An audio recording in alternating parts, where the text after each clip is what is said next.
Deu. Bom dia, povo que eu não dei bom dia. Bom dia. Estão todos bem aí? Sim. O que houve, Eric? Eu acho que ela saiu. Tá com problema na internet? Pode ser por causa da chuva.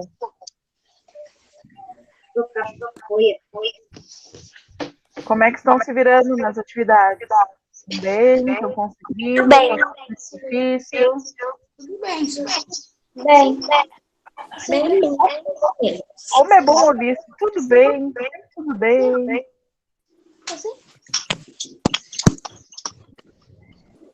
Tem gente que não anda entregando algumas coisas aí, né?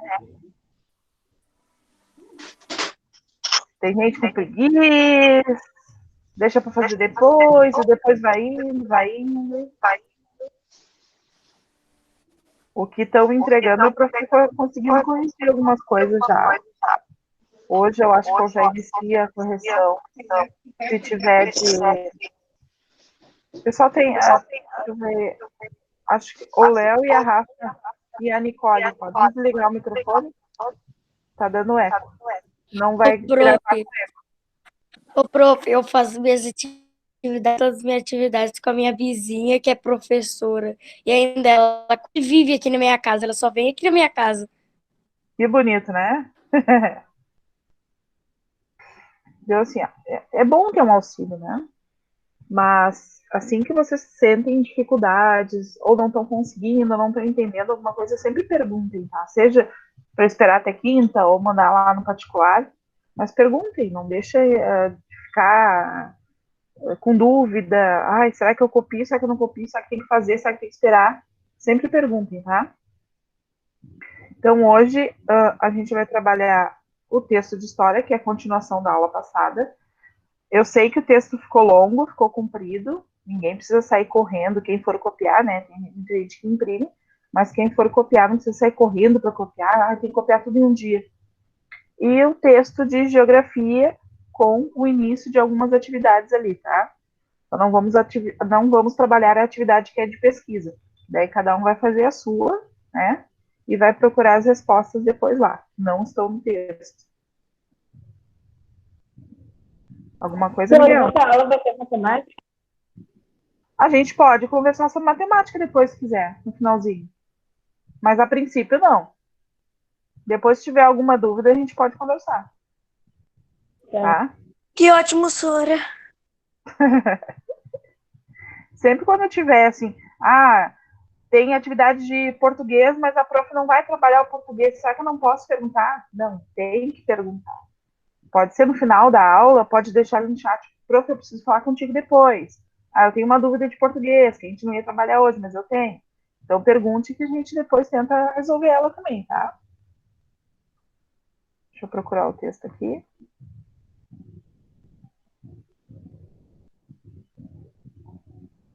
Então, um texto na tela? Sim. Deu, Sora. Tá. Só deixa o microfone desligado, tá? Porque pode dar eco. Principalmente, acho que é o da Nicole que dá eco. Então, ali, ó. A continuação desse texto é a continuação da aula lá do dia 24, tá? Da semana passada. E a gente estava vendo a influência, né, do negro nas nossas tradições. Então, a gente começou vendo na época dos escravizados. E hoje a gente vai ver como eles trabalhavam nas charqueadas, que eram as fazendas aqui no Rio Grande do Sul. A gente viu que muitos vieram, primeiramente, para trabalhar em Minas Gerais, onde tinha estourado o ouro, né? Eles estavam descobrindo bastante ouro, então eles precisavam de mão de obra, né? E depois, os que vieram para cá vinham trabalhar nas fazendas com os seus patrões, né? Não como um empregado, como a gente vê hoje em dia, mas como um escravizado, com condições subhumanas e sofrendo muitas retaliações também. Então, ali nas charqueadas, como eles trabalhavam nessas charqueadas? As charqueadas eram verdadeiras indústrias movidas pelo trabalho de dezenas ou centenas de escravizados em um sistema de produção parecido com os dos engenhos de açucareiros do Sudeste ou do Nordeste. Os escravos viviam em um ambiente hostil e com péssimas condições de higiene, criado pelo excesso do trabalho, sangue e sal. Então, eles viviam, como vocês sabem, charque é aquela carne salgada, né, e seca. Então, o que os escravizados faziam na época? Eles abatiam um boi, cortavam os pedaços de carne. Esses pedaços de carne, eles tinham que ser salgados, né? Muito sal. E sabe varal de roupa que se estende roupa para botar no sol? Eles faziam com essas carnes. Então eles botavam, penduravam essas carnes e essas carnes ficavam ali expostas para secagem, tá? Então esse era o trabalho dos escravos. Por que era um ambiente hostil e de pouca higiene? Por quê? Eles às vezes levavam chibatadas, né? Então aquilo sangrava, não tinha como limpar. O excesso do sal, o sal, se tu ficar com sal no corpo, porque eles levavam aquela carne no lombo, nas costas. Então aquele sal, além de corroer a pele, tinha mais o excesso do sol, porque não se usava protetor solar, não tinha isso, né? Então aquilo ia corroendo a pele deles, né? Então era sal, era o sol, era o sangue, de muitas vezes de se cortar, de se machucar. Então aquilo ia misturando. Então vocês imaginam num ambiente onde já é pura terra, onde não tinham médicos, não tinha curativo, não podia parar, tinha que continuar trabalhando, não podia ir lá se trocar, tomar um banho, algo parecido, né? Então era tudo muito sofrido, muito trabalhoso para eles, né? Então o charque sul-rio-grandense começou a ser exportado na década de 1790. Então, eles faziam aqui, mas iam para outro lugar. Esse charque não ficava aqui. Tá? Ele era exportado e tinha por principal consumidor os escravizados e os livres pobres do Nordeste brasileiro. Então, a gente pensa, os escravizados faziam o charque e quem comia eram os grandes fazendeiros. Não. Quem comia essa carne seca, por que eles tinham que secar? Porque o trajeto daqui do Rio Grande do Sul, por exemplo, até o norte, nordeste, Minas Gerais, eles não tinham avião, eles não tinham carro, então era tudo a cavalo, tudo a navio, tudo a barcos.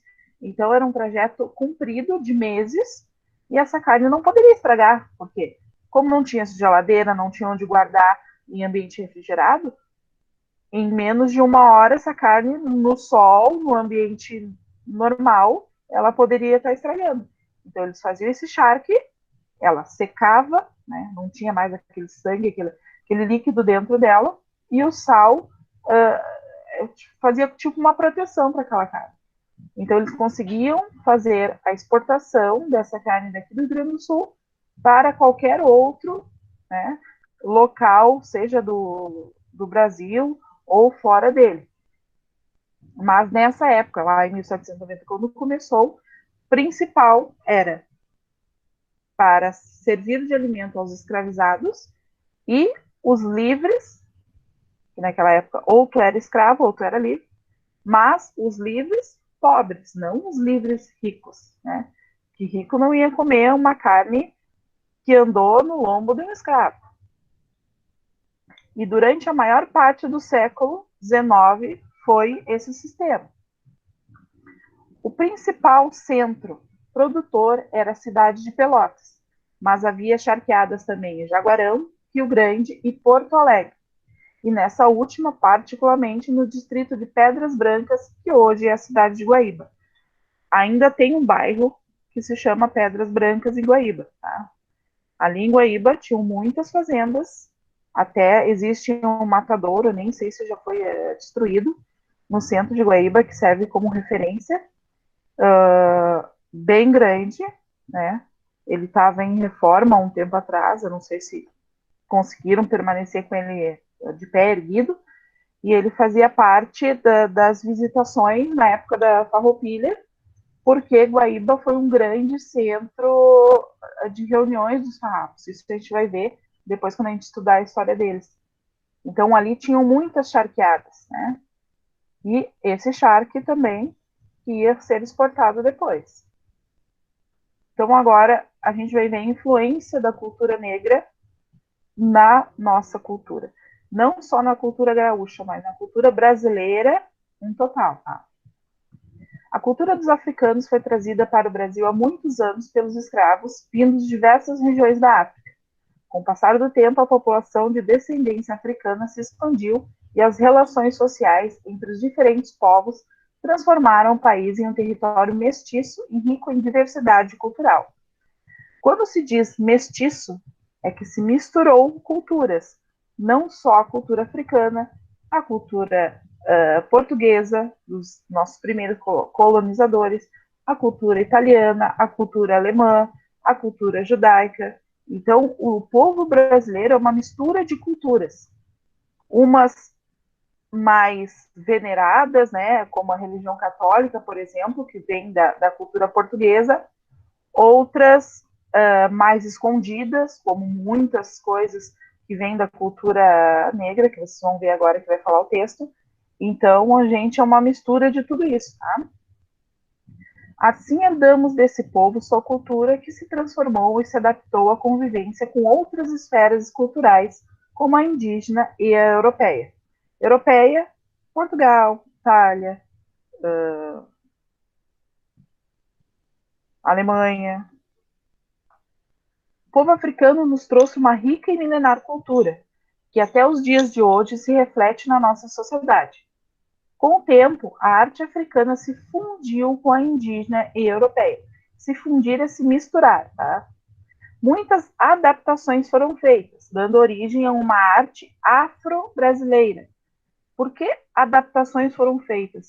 Principalmente na época que eles eram escravizados, eles não podiam cultuar da mesma maneira que eles cultuavam as suas religiões, as suas músicas na África. Então, eles tiveram que adaptar, a gente vai ver algumas das adaptações depois, para que os seus senhores, né, os seus donos, não vissem ou vissem de uma maneira melhor tudo aquilo que eles faziam. Então, isso é uma característica de um país rico em diversidade cultural e étnica. Essa mistura, né, é uma característica do nosso país. Não que não tenha em outros, mas o nosso país foi uma grande mistura de culturas. Diferente, por exemplo, que na Alemanha. Na Alemanha a gente não vê uma mistura tão grande quanto foi no Brasil. Tá? Ritos e danças. Então vamos começar pelos ritos e danças que trouxeram para nós.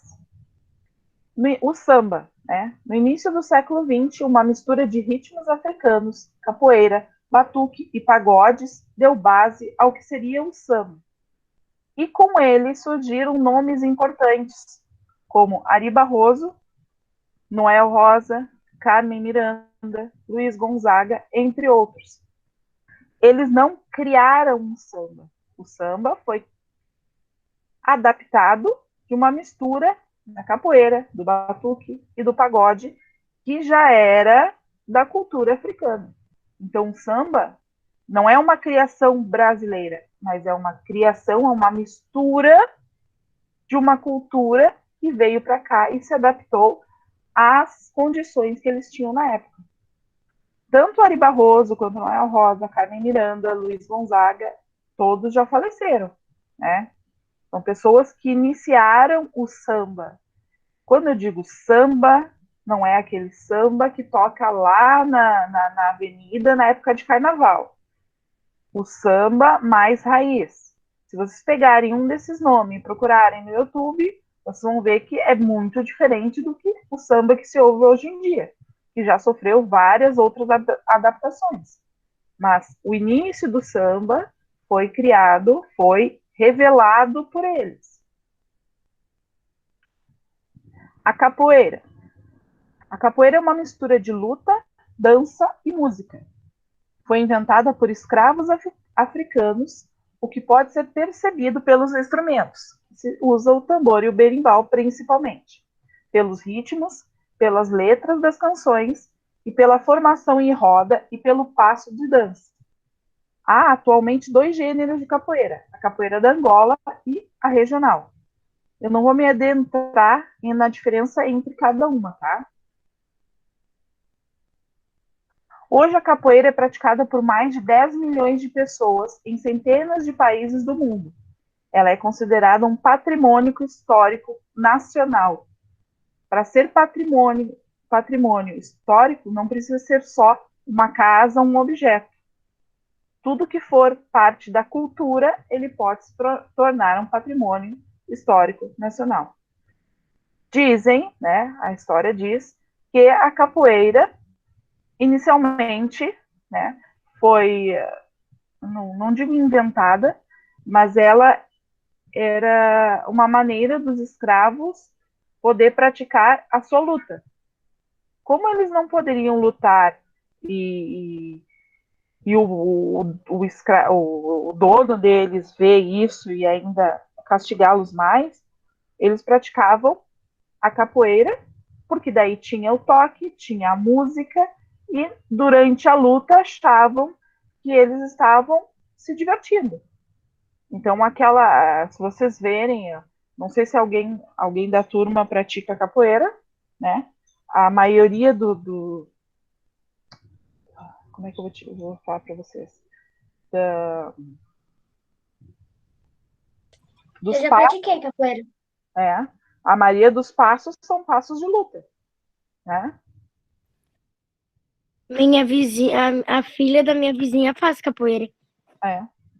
A maioria de vocês, né, já viu em alguma roda de capoeira, em algum lugar. Então, vocês veem que Minha irmã já fez, Sara. Hã? Minha irmã mais nova já fez, Sara. É. Então, o coco de roda, tá? Que é um tipo de dança aí. Dentre tantos sons distintos, alguns se originaram da mistura entre etnias do Brasil, como é o caso do coco de roda, do jongo e do iundu. As canções são acompanhadas por instrumentos de percussão, como o pandeiro, o ganzá e o surdo, e uma marcação realizada pela batida ritmada das palmas das mãos. A cantora pernambucana Selma do Coco e o grupo Coco Raízes de Arco Verde são referências nesse ritmo de sons, né, que se utiliza pandeiro, o ganzá e o surdo, e também a batida da palma das mãos para auxiliar no ritmo da música. O jongo. De origem africana, o jongo é um ritmo que influenciou diretamente o surgimento do samba carioca. Trazidos pelos escravos africanos, o jongo brasileiro tem características que variam de região para região. Apesar disso, a maior parte das canções evoca as crenças africanas, de modo que explora contextos religiosos e místicos. O canto é acompanhado do pandeiro, viola, tambores e berimbau. Por sua vez, a dança evoluiu como um tipo de jogo em que são feitos desafios entre os jongueiros, tá? Parecido com a capoeira, que também utiliza o canto para cantar, né, as suas canções, os seus contextos, as suas vidas, e é um desafio entre dois. Aqui eles utilizam contextos religiosos e místicos, então como se fossem lendas e folclores também, tá? E o iundu, como um ritmo africano afro-brasileiro, o iundu é uma dança sensual, criado a partir do batuque dos africanos, mesclado com alguns ritmos portugueses. O iundu se desenvolve com movimentos ondulares e é executado por flautas, tambores e alguns instrumentos de cordas, como o bandolim, quase sempre ignorando o canto. Então ele é mais tocado e dançado do que cantado. Religião, candomblé e umbanda. São duas das religiões denominadas afro-brasileiras. Ambas têm como características a organização em pequenos grupos que se reúnem aqui está em tomo, seria em torno, tá? Desculpa. De um pai ou uma mãe de santo, em espaços conhecidos por terreiros. Apesar da origem africana e de algumas semelhanças nos cultos, são duas religiões bem diferentes uma da outra. O candomblé, a religião está ligada a elementos da natureza, que são representados por divindades, os orixás, que tem cada um deles o seu dia, sua cor, a sua comida e as suas saudações específicas, que os filhos de santo, quem pratica essa religião, faz dentro do terreiro ou fora do terreiro em homenagem a esses orixás. Considerado bruxaria, o candomblé sofreu com a perseguição da polícia e dos portugueses. Para escapar da pressão dos colonizadores, porque naquela época o que era bem-vindo era a religião católica, o que eles fizeram? Os adeptos do candomblé passaram a associar os orixás aos santos católicos. Então, por exemplo, assim, existem um orixá e na igreja católica, os africanos, na época, quem praticava o candomblé, procurou uma referência dos santos da igreja católica para poder cultuar. Por isso que muitas imagens, né, se alguém frequenta, já frequentou, já viu, de um terreiro de candomblé, são as mesmas imagens de santos da igreja católica. Porque para continuar a sua cultura, para continuar cultivando, eles buscaram adaptar, pois eles, se continuassem com as suas imagens, os portugueses iam atrás, prendiam, né? Faziam tudo aquilo que não podia. E o candomblé estabeleceu-se primeiro lá na Bahia, e de lá foi disseminando para todo o Brasil. A Umbanda é mais recente. Ela tem origem no Rio de Janeiro, e as primeiras manifestações datam da década de 1920. Então, muito após, né, já ter até terminado a escravidão no Brasil, terminado no papel, né? Ela incorporou rituais do candomblé, do catolicismo e também do espiritismo kardecista. Então, a Umbanda, ela incorporou 3 tipos de religiões, né, algumas coisas, para se formar dela. E por isso é considerada uma religião popular e a mais brasileira de todas, porque foi dentro do país que se formou, que se cultuou e que se misturou 3 religiões diferentes em uma só. Na Umbanda, os orixás têm papel de destaque, assim como no candomblé, e algumas saudações e práticas religiosas são parecidas, mas nelas prevalecem as entidades espirituais chamadas guias, que se comunicam como pombagiras, caboclos e pretos velhos por meio dos médicos. Tá? Umbanda não tem mãe santo, diferente no candomblé. No candomblé tem a mãe santa que comanda, né, o terreiro, e na Umbanda não. Então são algumas diferenças que veio ao longo dos séculos, né, ao longo do tempo, se reafirmando aqui no Brasil. A linguagem. Sem dúvida, a língua portuguesa recebeu enorme influência da língua africana. As línguas angolanas de origem banta, que era um povo da África, então o Kikongo, o Kimbundo e o Umbundo foram as que mais influenciaram o linguajar brasileiro. Por milhões de escravos vieram da região da Angola. Algumas palavras de origem banta: caçula, cachaça, cochilar, marimbondo, moleque, quindim, quilombo, quitanda, samba, sunga e xingar. Também foram importantes as línguas faladas pelo Uefon, ou Mina GG, que é outra tribo também na África, e lá em Minas Gerais, e pelos Nagô e Yorubás na Bahia. Segundo alguns linguistas, né, professores, estudiosos da língua portuguesa, a diferença de pronúncia entre o português que a gente fala no Brasil e o português que veio de Portugal, né, deve-se ao processo de africanização e indigenização da língua falada aqui. Então, o português que a gente fala no Brasil é uma mistura, né, do português original de Portugal, que juntou com o africano e o indígena. Então, essas palavras foram se misturando, se adaptando, e se tornou o português que a gente fala hoje em dia, o português do Brasil, que a gente chama, né? E vale notar que, apesar do processo de interação linguística, a língua portuguesa falada pelo colonizador prevaleceu sobre os dialetos africanos e indígenas. Culinária. Os escravos não tinham como reproduzir no Brasil os mesmos hábitos alimentares que eles possuíam na África. Por isso, incorporaram muitos alimentos e práticas já existentes, o que possibilitou a invenção de inúmeros pratos. Mesmo assim, eles mantiveram alguns de seus antigos costumes, como a intensa utilização da pimenta vermelha, do azeite de dendê e do quiabo.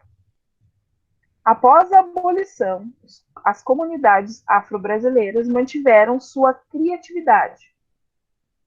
Na Bahia, pratos como vatapá, sarapatel, moqueca, bobó e acarajé foram criados dentro da tradição culinária afro. Algumas receitas, inclusive, faziam parte de cerimônias do candomblé. Hoje, o ofício das baianas do acarajé da Bahia é considerado também um patrimônio nacional, devido à sua importância para a cultura do Brasil. E não sei se vocês viram os jornais, né? Há pouco tempo estavam falando até das baianas, porque eles estão com uma escassez de azeite de dendê. Dendê é um fruto, né? A maioria plantado lá para a parte da Bahia, lá eles utilizam muito esse azeite. É um azeite mais carregado, mais forte, inclusive na cor, né? É uma cor mais alaranjada, e que aqui para o Rio Grande do Sul a gente utiliza muito pouco. Quando a gente vai utilizar é para fazer uma comida que veio de origem, não todas africanas, mas principalmente comida baiana, que nem a gente fala ali. Tanto o vatapá, todas aquelas comidas ali, vatapá, moqueca, bobó, acarajé, sarapatel, tudo utilizam o azeite de dendê. O acarajé, principalmente na fritura, né? Porque eles vão fritar aquela massa que é feita com feijão, eles fritam dentro do azeite de dendê, e fica com aquela cor mais alaranjada. E uma coisa que eu trouxe que eu achei bem interessante é as bonecas Abayomi. A oralidade afro-brasileira nos conta que na época em que os africanos foram trazidos para o Brasil como escravos, muitas mulheres estavam grávidas ou eram trazidas com seus filhos ainda crianças. Isso eu tinha comentado para vocês. Para trazer alguma alegria de forma modesta durante o trajeto dos navios negreiros, como eu disse, esse trajeto não era nada alegre, né? Porque eles eram, não digo roubados, mas eles eram tirados de sua terra natal, de suas famílias, por pessoas que nunca viram, eles eram comprados, jogados dentro de navios, em condições subhumanas, sem higiene, sem alimentação, muitos doentes, né, que se misturavam aos outros ali e acabavam morrendo e jogados nos rios. Então, essas mães, para tentar tornar um trajeto melhor para essas crianças, o que elas faziam? Elas pegavam, rasgavam parte de suas roupas, em pequenos retalhos, e criavam bonecas a partir de nós. Então, as bonequinhas de pano receberam o nome de Abayomi, que é nome de origem africana, que significa encontro precioso. Como singelos presentes, as bonecas Abayomis representam aquele ou aquela que traz a felicidade. Então, são esse tipo de bonequinha aqui, ó. Tudo a partir de amarração. É claro que essas aqui agora possuem roupa, tudo direitinho, mas na época eles rasgavam a roupa que tinham, né, um pedaço da roupa que tinham, e faziam as bonequinhas a partir de nós, ó. Se vocês perceberem, aqui são nós, a cabeça é um nó, os braços são outro nó. Aqui eles botaram uma roupinha para ficar tudo bonitinho, mas naquela época nem roupa tinham. Soraya, eu já fiz uma. Peraí que eu vou voltar aqui. Eu tinha esticado o dedo pra falar isso. E quem já fez uma dessas bonequinhas? Eu também já fiz. Eu Minha tia já fez uma. Agora você já sabe da onde que elas vieram, né? Mas eu já sabia Sora. de onde vinha, Sara. Hã? Eu já sabia de onde vinha. Na minha antiga escola, quando eu fiz ela, a Sara explicou tudo direitinho. Que bom, é bom saber. Nossa, era um trabalho. Quase morri tentando fazer aquela boneca, pelo amor de Deus. Eles já tinham mais habilidade, já faziam as coisas mais rápido, né? Para quem não sabe, é mais difícil, mais complicado. Até fazer todos os nós, imagina. Tem que fazer o nó para fazer a cabeça. Depois fazer os nós para fazer os braços. E as pernas, e assim por diante. Ai, Sora, o meu nó ficou todo feio, mas ficou legal. Ô, Sora, Oi. o áudio da Nick tá bugado. É o da Nicole que tá dando eco. Sora, mas eu só liguei agora, Sora. Não, eu sei. Mas eu Ô, disse que é Sora, o teu eco. tu sabe que às vezes quando eu fico braba, né, eu pego uma folha de papel e começo a fazer origami. É, mas o origami não é de origem Não, africana, né? Sora, é outro assunto, Sora, é outro assunto. Não. Então, assim, o contexto que eu trouxe hoje, então a gente não encerra, porque ainda vai se trabalhar. Ai, Nicole, desliga o microfone, por favor. É. Ele não vai encerrar, tá? Ele vai dar uma pausa na história dos escravizados no Brasil, principalmente no Rio Grande do Sul, porque depois, quando a gente começar a trabalhar a Guerra dos Farrapos, eles aparecem novamente com uma função, com um papel muito importante e triste também, né? Porque vocês vão ver que a história continua, apesar de vantajosa para alguns, triste para a maioria, principalmente para eles, tá?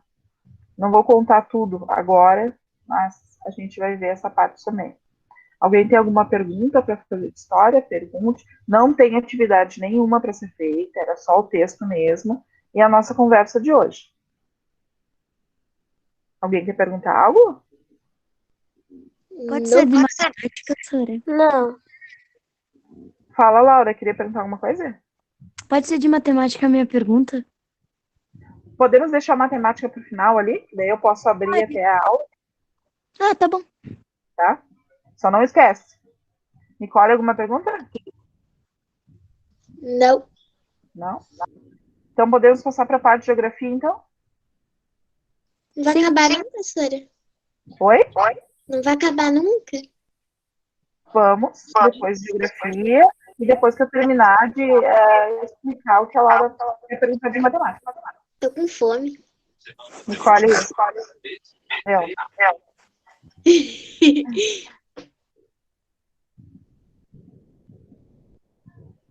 Espera aí que eu abri uma parte sem querer. Então, parte de geografia, estão vendo o texto na tela? Sim. Tá, a gente já tinha trabalhado Não. o início. Quem não está vendo, Leonardo? Sim, Sora, não tá aparecendo aqui. Não. Eu tô. Pera aí, acho que agora vai. Foi, agora apareceu. Tá. É que às vezes demora um pouquinho por causa da internet. Então, a gente já tinha começado a ver, né, sobre a hidrografia do Rio Grande do Sul. Eu disse para vocês que eu ia trazer um pouquinho mais aprofundado, né, para a gente poder ver a importância dos rios que tem no nosso estado. Que tinha antigamente, né, antigamente era mais importante ainda, porque a gente não tinha avião, ônibus, esse tipo de transporte que a gente utiliza bastante hoje em dia. Antigamente, tudo era transportado através dos rios, principalmente o alimento, né, e lá dentro da parte da Guerra dos Farrapos também o transporte entre uma cidade e outra. Então vamos ali, hidrografia. Lembrando que a hidrografia, ela se ocupa, né, a função dela é o estudo das águas de uma determinada região. Hidro quer dizer água e grafia, estudo. Então o estudo das águas de uma região. No nosso caso, a região do nosso estado. A água dos rios se desloca sempre de um nível mais alto para um mais baixo. Por isso que a gente diz que o rio corre, né, em direção ao mar. Ele está sempre num local, ele vem, a nascente dele, onde ele nasce, é sempre no local mais alto, para esse rio poder correr. É claro que o correr não é a mesma coisa a gente pegar nossas pernas e pés e sair correndo pela rua, mas ele poder se deslocar, né, de um local mais alto até um mais baixo, até desaguar normalmente no mar. A maioria das vezes é num lago ou até em um outro rio. Então, algumas palavrinhas que a gente pode encontrar dentro de um estudo de hidrografia. Nascente, que é onde o rio nasce. A foz, onde o rio deságua, onde o rio termina. Então, a foz de um rio pode ser outro rio, pode ser um lago ou pode ser o mar. O leito, que é onde o rio corre, todo o percurso do rio. Afluente é o rio que deságua em outro rio. Rio principal é o rio que recebe as águas dos rios afluentes. Então, o rio principal ele vai ser sempre maior do que um rio afluente. O rio afluente ele é sempre menor do que os outros e sempre vai terminar em outro rio. As margens, que são as terras banhadas por um rio, né, são próximas ali do rio. E a bacia hidrográfica, que é um conjunto de terras banhadas pelo rio principal e também por seus afluentes. O nosso estado possui uma vasta malha hidrográfica, uma vasta quantidade de rios. Ela é formada por duas grandes bacias, a bacia do Rio Uruguai e a bacia Atlântica, que inclui o sistema Vacacaí-Jacuí e o sistema lagunar. Então, primeiro, a bacia do Rio Uruguai. O Rio Uruguai é formado pelos rios Canoas e Pelotas, que nascem perto do Oceano Atlântico, a leste do estado, e se unem numa região cuja altitude é aproximadamente 1.500 metros. Sempre quando se fala altitude, o limite, né, ali é medido a partir do nível do mar para cima ou para baixo. Então, se ele fala aproximadamente 1.500 metros, eles medem a partir do nível do mar 1.500 metros, 1,5 km acima, é onde nasce a bacia do Rio Uruguai. E ele corre, né, ele vai em direção ao oeste. Então, ele vem do leste, lá onde tem nossas praias, não vem da praia, tá? Quer dizer, o leste, para aquele lado, e ele vai em direção ao oeste e serve de limite entre o Rio Grande do Sul e Santa Catarina, bem lá em cima, ao norte, e entre o Rio Grande do Sul e a Argentina ao oeste. Então, ele percorre toda aquela parte lá de cima, nos limites entre o nosso estado e outro país. O Rio Uruguai possui uma extensão de 2.046 quilômetros. Em seu trajeto, esculpiu vales profundos, apresentando vários trechos encachoeirados de cachoeiras. Possui inúmeros afluentes, entre os quais o Rio Quaraí, Ibicuí, Icamaquã, Piratini, Ijuí, Santa Rosa, Turvo, Rio da Várzea e Rio Passo Fundo. Aqui, uma imagem bem antiga, aonde a gente pode encontrar o Rio Uruguai, aqui, ó, a divisa de Santa Catarina, né? Aqui toda aqui por cima e também com a Argentina até chegar à barra aqui, ó, que se chama Quaraí.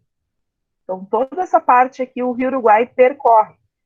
E os rios menores, né, que o Uruguai é o principal, e os menores aqui, ó, Rio da Várzea, Icamaquã, aqui a cidade de Alegrete, Rio Pelotas. Então, para a parte de Santa Catarina também temos uma parte desses rios, tá? Eles não começam e terminam ali no Rio Uruguai. Eles, às vezes, seguem adiante. Bacia Atlântica. A Bacia Atlântica recebe esse nome porque os rios correm em direção ao Oceano Atlântico. Então, eles fazem ao contrário. Onde desaguam através da Laguna dos Patos, lá embaixo no Rio Grande do Sul, e do Canal do Rio Grande. É composta por bacias de dois sistemas. Então, é o sistema Vacacaí-Jacuí, que é formada pelo principal rio do nosso estado, o Rio Jacuí, o qual é aproveitado para a produção de energia elétrica. Seu principal afluente é o rio Taquari. A força da água das represas aí construídas, então, foram construídas, elas não existiam, o homem construiu. O que é uma represa? É onde eles param a água e depois eles podem abrir as comportas, né? Que faz a água vir com tanta velocidade e faz essa velocidade funcionar geradores que vão produzir energia elétrica, por isso as usinas hidroelétricas, a energia elétrica é produzida através da água, não é que a água vá produzir, mas a água vai fomentar essa velocidade, né, dos geradores, para que produza energia elétrica. Então, as usinas hidrelétricas que tem ali são a usina de Itaúba, Enerstina, Salto do Jacuí e Passo Real. O Rio Jacuí também serve para transporte entre a capital e o interior do nosso estado. Mesmo sendo um rio muito importante para o nosso estado, o Rio Jacuí é bastante poluído e a pesca já não é mais tão abundante e ainda sofre com assoreamento.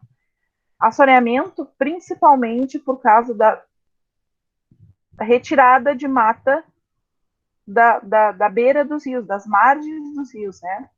Vai se retirando árvores, vai se retirando principalmente ali a vegetação, né? E essa terra, essa areia, a partir das chuvas, a partir do aumento do rio, ela vai indo para dentro do rio. Isso é o assoreamento. E também a poluição, que hoje em dia o ser humano não pensa no próximo, né? Alguns ainda não pensam no próximo, hoje em dia já está se melhorando muito. E ainda continuam muitas indústrias jogando lixo, né? O lixo químico, o lixo... Como é que eu vou falar para vocês? O que não presta, o que eles não utilizaram, né? Seja líquido ou não líquido, jogando dentro dos rios. Então, ele era um rio antigamente bastante usado para pesca, além do transporte. E hoje em dia já não está conseguindo mais ser utilizado para pesca e para o transporte, por causa do assoreamento, com barcos não muito grandes. Porque senão ele pode trancar lá embaixo, né, onde tem muita terra. O Rio Jacuí, do mesmo modo que o Rio Caí, o Rio dos Sinos e o Rio Gravataí, deságua no Guaíba. Este, por sua vez, está ligado à Laguna dos Patos, que se comunica com o oceano através do canal de Rio Grande. Então, nós temos o Rio Jacuí, Rio Caí, Rio dos Sinos e o Rio Gravataí, todos desaguando no Lago Guaíba. Guaíba não é um rio. Para ser um rio, ele precisa sair de um local alto e terminar em um local mais baixo. Guaíba é um lago que recebe as águas desses rios. E da chuva também, é óbvio, né? E as águas do Guaíba estão ligadas à Laguna dos Patos, e a Laguna dos Patos tem esse nome porque ela está ligada ao Oceano Atlântico. Ela não é uma lagoa dos patos, ela é uma laguna, porque ela é água doce, que a gente chama essa água potável, não, mas é água que a gente pode beber, que não é salgada, que tem uma parte que é ligada ao oceano.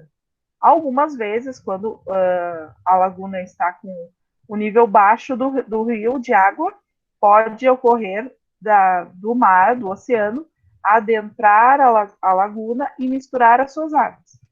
Então, por isso que se chama laguna, porque ela tem uma ligação com o Oceano Atlântico também. Aí a bacia do sistema lagunar, que é formada principalmente pelos rios Vacacaí, Rio das Antas, Rio Camaquã, Piratini e Jaguarão. Então, é um sistema maior, né, ali na parte do Vacacaí e Jacuí, por causa das hidrelétricas também, por causa da quantidade de rios, né? Mas é uma parte muito interligada, principalmente na versão mais antiga, quando se utilizava os rios com muita frequência para deslocamento, seja de pessoas ou seja de alimentos. Tá? Voltando aqui. Deixa eu parar a apresentação. Nossa, o chat já está com 12 perguntas. Não, 12 carinhas. Nicole, Rio das Antas. Alguma pergunta, gente? Que seja de geografia, antes de passar para matemática, que a Laura precisa? Não. Então, ali, ó, na parte das perguntas, as primeiras, já te dou a palavra, Bernardo. As primeiras estão ali no texto, né? E a última parte, vocês vão fazer a pesquisa. Eu até já falei uma resposta aí durante a aula, mas vocês façam a pesquisa direitinho, procurem. Se por acaso não achar, não mande branco. escreva, pode escrever. Não entendi, não achei, procurei, não consegui encontrar. E daí a gente bota a resposta aí para vocês no privado, tá? Fala, Leonardo. Eu saí agora porque tem meu primo tá arrumando um negócio ali em cima. E daí tiveram que desligar a luz para tirar uma lâmpada. Tá, não tem problema. Depois a aula tá gravada, eu vou botar ali no grupo. Se precisar, tu pode olhar ali de novo, tá? Tá bom. Bernardo, o que tu queria perguntar?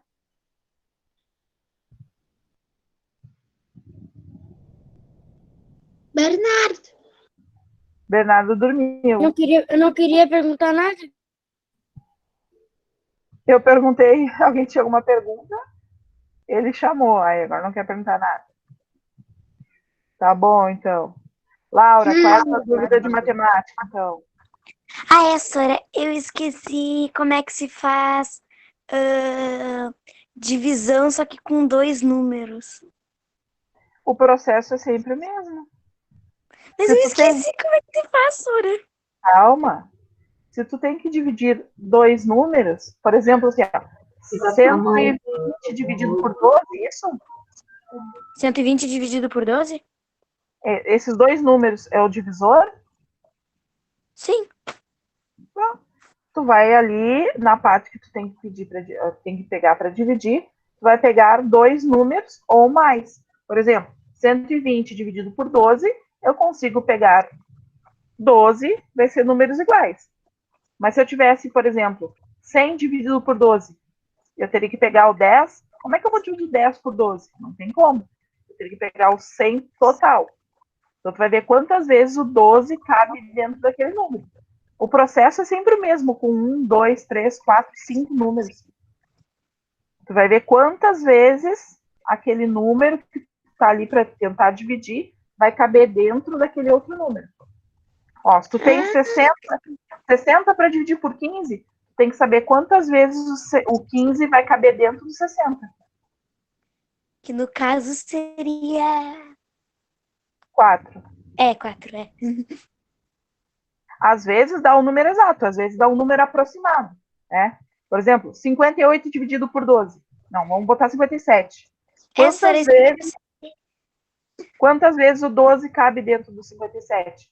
O 12 dentro do 57 cabe 4 vezes, que dá 48, e sobra 9.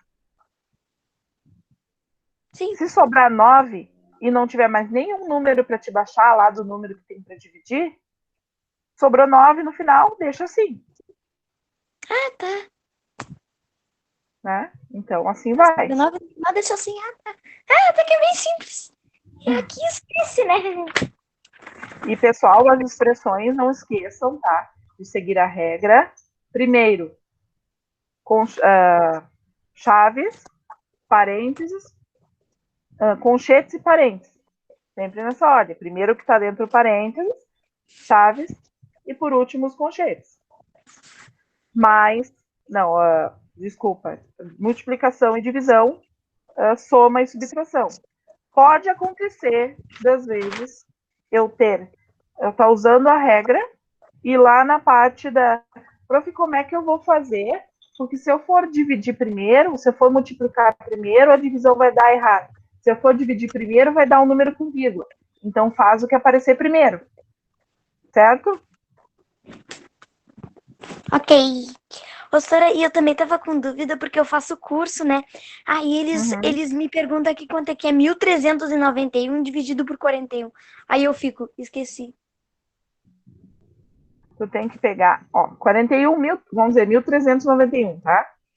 Tu Tá. tem 2 números para dividir, 41. Então, tu tem que pegar primeiro 2 números lá na frente daquele número grande. 1.391. Eu vou pegar o 13. Só que 13 não dá para dividir por 41. Então, eu vou ter que pegar 3 números. Então, eu vou pegar o 139, 1.391. 139. Aí eu tenho que ver quantas vezes o 41 cabe dentro do 139. Eu achei que era de trás pra frente, Sora. Hein, Sora? Eu achei que era de trás pra frente, mas é de frente pra trás. Meu Deus. Faço uma embolação? Às vezes a gente confunde. Pois é. Essa é a minha amiga, Sora. Tá, pessoal, eu vou Me só parar a gravação aqui, tá? para poder depois disponibilizar lá no grupo.